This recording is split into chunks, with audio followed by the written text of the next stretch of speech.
यदा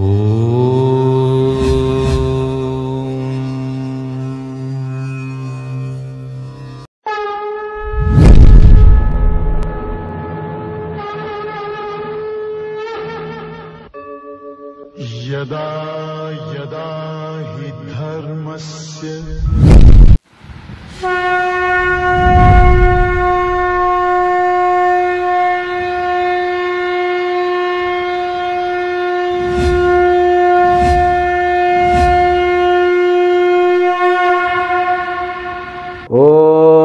ब्रह्मादिभ्यो ब्रह्म विद्या संप्रदाय कर्तृभ्यो वंश ऋषभ्यो महद्भ्यो नमो गुरुभ्यः सर्वोपप्लवरहित प्रज्ञान घन प्रत्यगर्थो ब्रह्माहमस्मि सोहमस्मि ब्रह्माहमस्मि।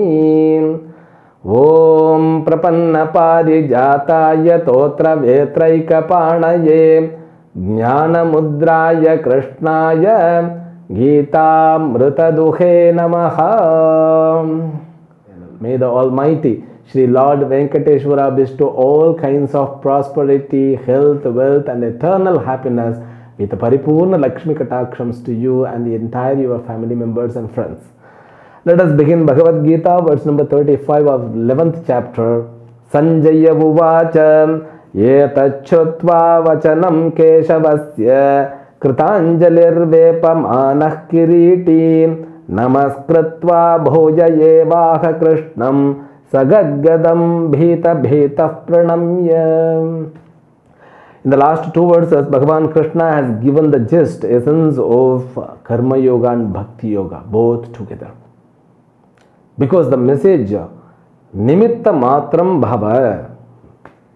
So that one message, whenever Bhagavan says, he says in no order, Niyatam Kuru Karmatvam, Niyatam Kuru.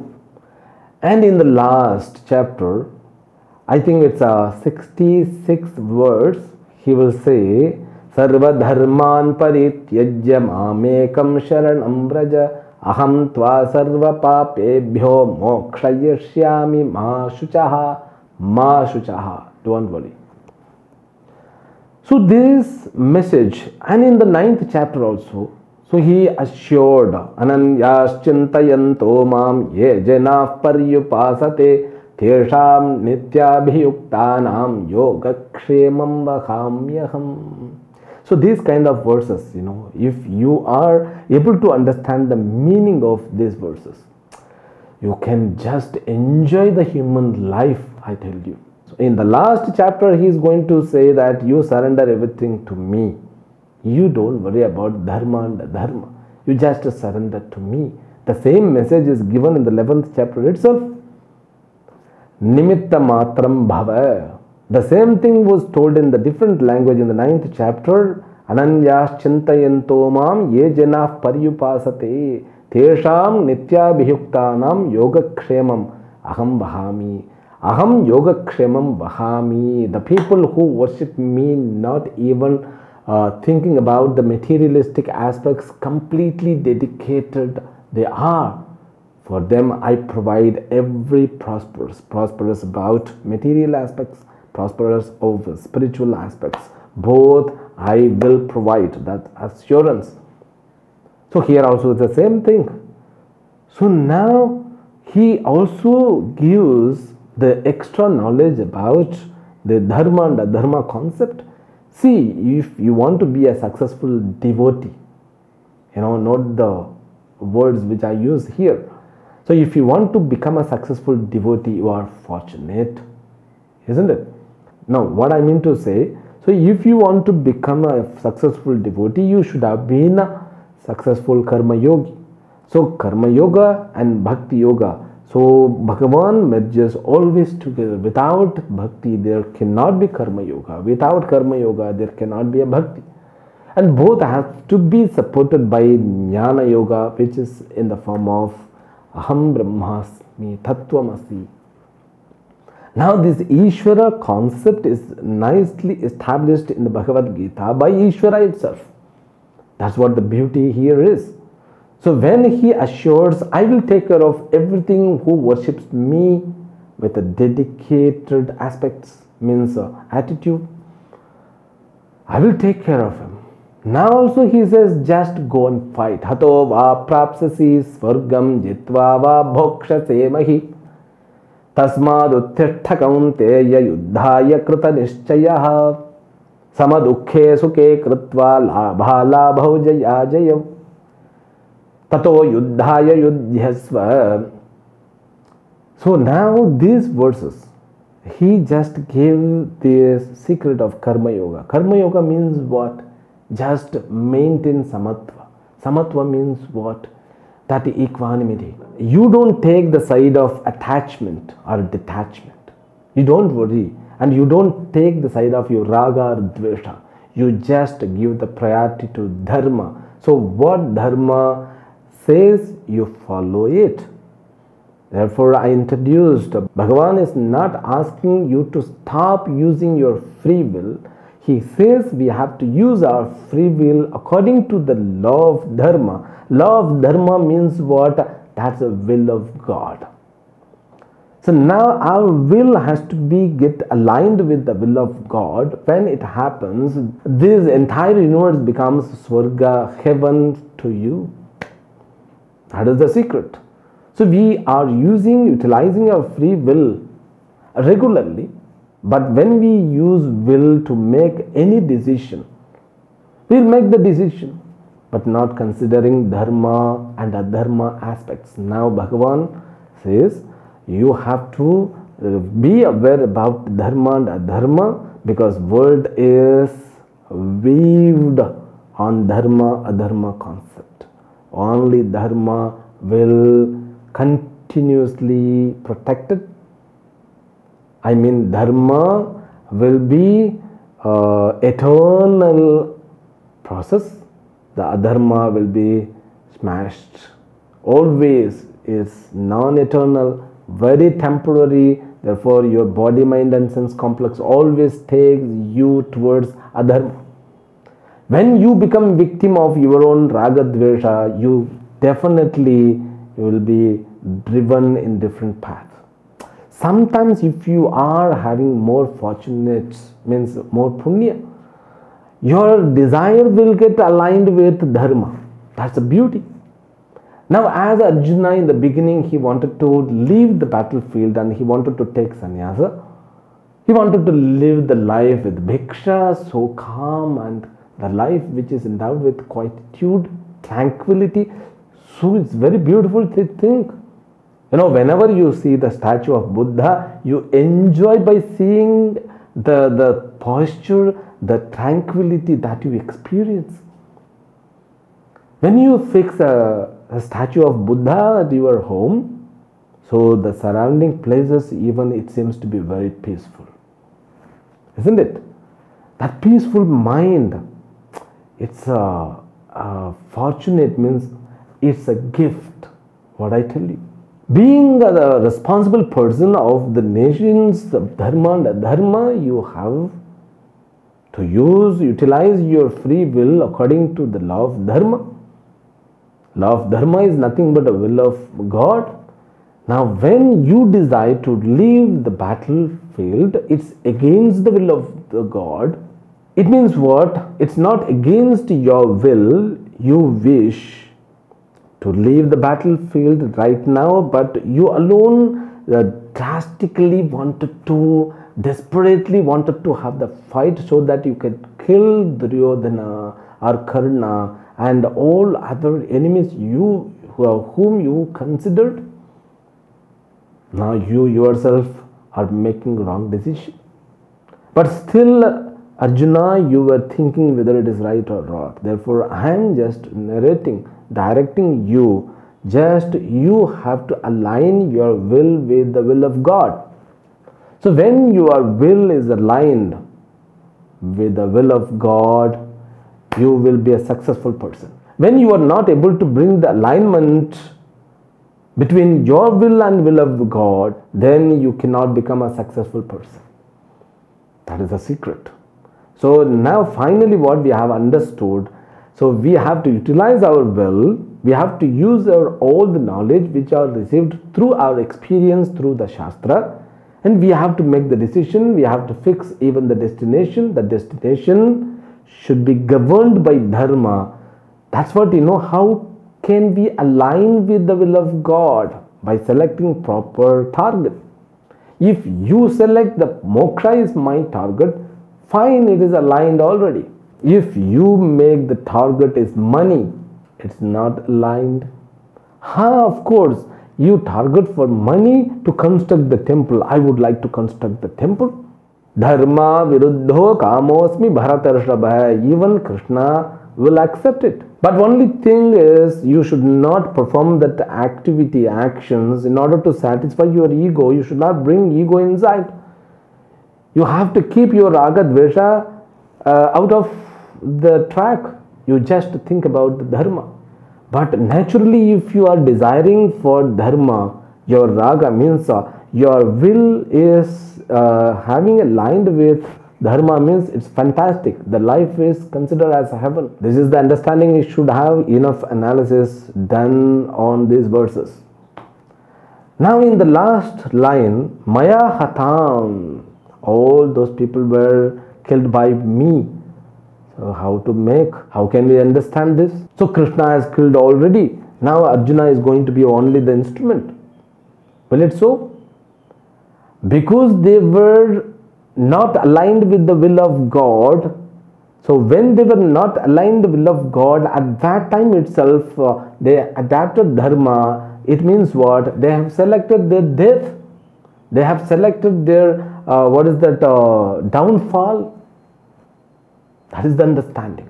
When you are going against the will of God, you are selecting your downfall.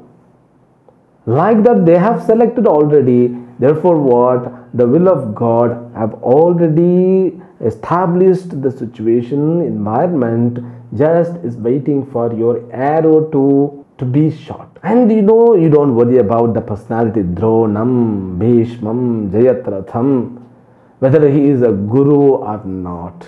Don't pay attention. When you pay attention, your attachment comes, in the form of raga, in the form of dvesha.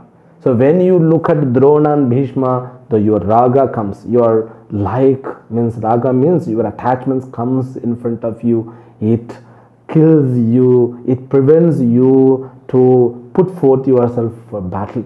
But when you look at Duryodhana, when you look at Dushchatana, then your burning inside dvesha is coming out. Don't be victimized by your likes and dislikes. Just consider us as dharma. Those people, they are adharmic people. Who is supporting for adharma, they have to be slayed. You play your role properly, being a king at the same time being an instrument of Ishvara's will. That's what the meaning. Ma Vethyashtha Yudhyasva Jetasi Rane Sapatnan. Because you should remember, in the first chapter he blabbered. In the second chapter, he said, we are not aware whether we are going to win or not. If at all we are winning, we don't gain anything. But if we lose everything. So now he got the answer. Now he got the answer through Krishna by becoming aware about the system. When a person goes against the will of God, means against the dharma, they are killed at that point itself. It means what? Now Arjuna, who is in the side of dharma, for him the victory is defined, fixed, announced. Now he is very clear. That's what he says. Sapatnan rane jetasi yudhyasva. You fight, definitely you will conquer your enemy. This is how we have to understand this verse. Now, being as a devotee and in the form of karma yogi, Arjuna is going to fight. Because this is what the devotion is. When you surrender your ego, when you surrender your likes and dislikes, it's known as a devotion. Bhakti Yoga comes after this chapter. In Bhakti Yoga, he will just proclaim what? The bhakti is nothing but the transaction between you and God. But the transaction, it depends on the transactor, means the person who transacts with the God, according to the level of the quality of the transaction, he can elevate himself. If he is asking for only the perishable object, he will remain as the normal transactor. I don't know whether the transactor word is or not, but a normal person who has the normal transaction. But when he goes and fixes God himself as the goal, then he elevates himself. Then when he fixes God even is not outside, God is nothing but me. So moksha also is not outside, moksha is nothing but my nature. He becomes a supreme transactor. He becomes supreme person who is transacting with the God. Therefore, now Arjuna is slowly transforming as the karma yogi, at the same time devotee, great devotee of Lord Krishna. Etat Shrutva, by listening to this Upadesha, the clear cut Upadesha, what? The teaching of Bhagavan Krishna, Keshavasya Vachanam. Vachanam means dialogue of Keshava. Keshava means Lord Krishna.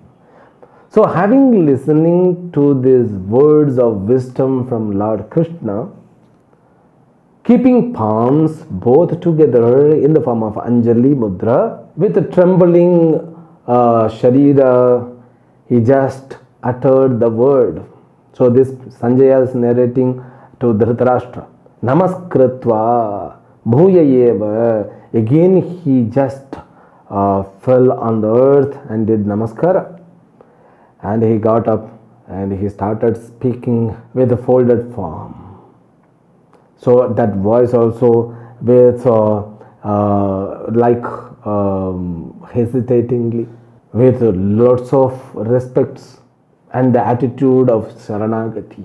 Arjuna Uvacha Sthane Hrishikesh Tava Prakirtya Jagat Prahrashyat Yanurajyate Cha Rakshamsi Bhitani Disho Dravanti Sarve Namasyanti Cha Siddha Sangha. Now this is the third expression of Arjuna. As we have already learnt, when he happened to see Vishwarupa Darshana, the first expression, the response was Vismrutam. So he was just having wonderful experience and the wonderness. That's what his first response. He became amazed. That amazement was the first response. Then he started afraiding by saying that he was terrified. It was the second kind of response. Now this is the third response. This third response with the thankfulness. We will continue and we will explore ourselves. Sthane Hrishikesh. Now he could accept whatever that teaching had taken place from 11th chapter. Even this chapter, which is known as Vishwarupa Darshana, still the teaching was continuing through the analysis, in the form of analysis which was happening in the mind of Arjuna. Therefore, the assimilation has been taking place of the teaching. He accepts now the fact of the nature. Sthane Hrishikesh. Hey Hrishikesh, Sthane Tava Prakirtya Jagat Prahrushyati Anurajyate. So, because of your glory alone, people are happy and glorifying you, and they start loving you, and everybody could experience the devotion which is in the form of glory. It means what? There's all dharmic people who enjoy their life, who get rid of fear of all death, etc., sufferings. They don't worry about their physical system. There's all Alvars and Nayanmars. You just read their history. No suffering at all. So from physical aspects, they would have suffered by the poverty. They would have suffered by diseases. and they would have been tortured by the king or the people around them, but no suffering was taken by them. Just they were surrendering their all kinds of notions in the feet of Lord. They had a proper life. That's what he is saying. Jagat prakrushyati anurajyate cha. These dharmic people are able to enjoy their life. And what about adharmic people? It comes in the second line. Rakshamsi bhitani disho dravanti. These are all people who is in the side of adharma.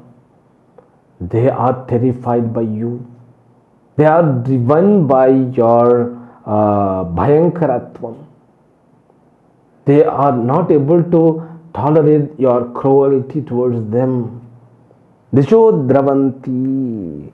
They also run in all the directions. Sarve namasyanti cha siddha sangaha.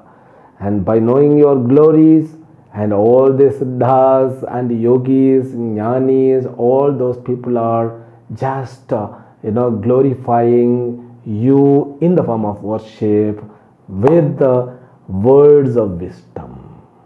That's all. This is a proper understanding. Now he could realize what is going on in the world. The people who follow dharma, they don't suffer. They can lead their life happily. And people who follow adharma, they suffer a lot. For them, there need not be a separate punishment. The suffering while performing adharma itself is a punishment. And all the jnanis and the siddhas, yogis, they are just one with you because they are able to identify themselves with yourself or yourself with themselves, whatever it is. They could enjoy the Ishwaratvam being in the form of Advaita. Therefore, they are namasyanti. Once you are able to understand, are able to identify yourself with God, just you can do Sashtanga Namaskara, that the physically you will start doing Namaskara. And the actions, whatever comes after the Jnana Prapti, whatever you do, it is nothing but in the form of Namaskara, called also Loka Sangraha. It's like a Namaskara to the world. Any Sankalpa, it comes Namaskara to the world. Next words. Kasmachate nanameran mahatman gariyase brahmanopyadikartre ananta devesha jagannivasa Tvamaksharam sada satpatparam yat. Now Arjuna himself gives the reasons why these good people worship you. Okay.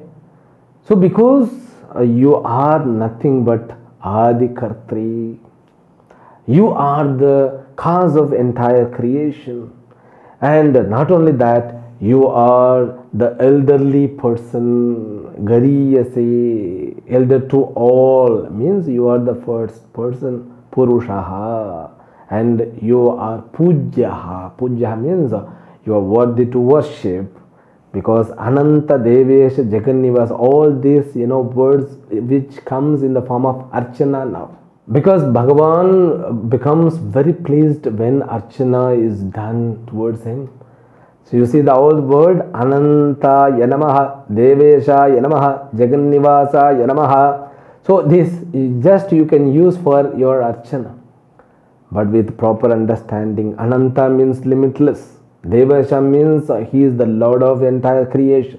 Jagannivasa means so Jagat, all entire creation exists in home. Jagannivasa. Or one more meaning also we can get. So the God who lives in every atom in the Jagat. Tvam Aksharam Sada Sat Tatparam Yat. You alone, imperishable subject which appears to be in front of us as though objects. And you are Sat, Asat, Tat Param. You are both reality. You are Maya. You are nothing but Brahman. Tat Param Maya. There are two kinds of Mayas, two kinds of Prakriti we saw in the 7th chapter. both are you alone. So these words, it shows the maturity level that Arjuna could gain through the understanding of all the lifestyles of beings, because Shastra alone divides the lifestyles. It introduces brahmacharya, grihastha, vanaprastha, sannyasa, and it also just emphasizes just you follow dharma, satyam vada, dharmam chara. So all these instruction which comes from Vedas, they all of them just to give the gist of Upadesha of Bhagavan alone. Just follow dharma and surrender to Lord, and convert your will into or in alignment with the will of God. That's all. And also one word he has given, Brahmanaha api adikartre.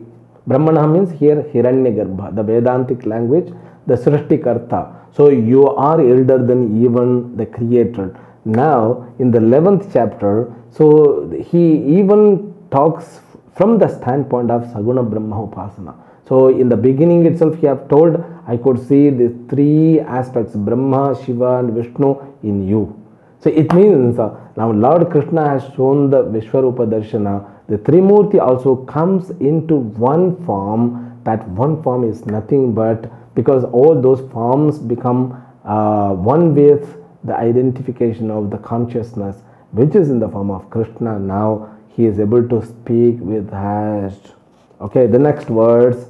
Tvamadidevah purushah puranaha tvamasya vishwasya param nidhanam vetasi vedyancha parancha dhama tvaya tatam vishwamanantarupa. Now the words are coming with lots of clarity from Arjuna.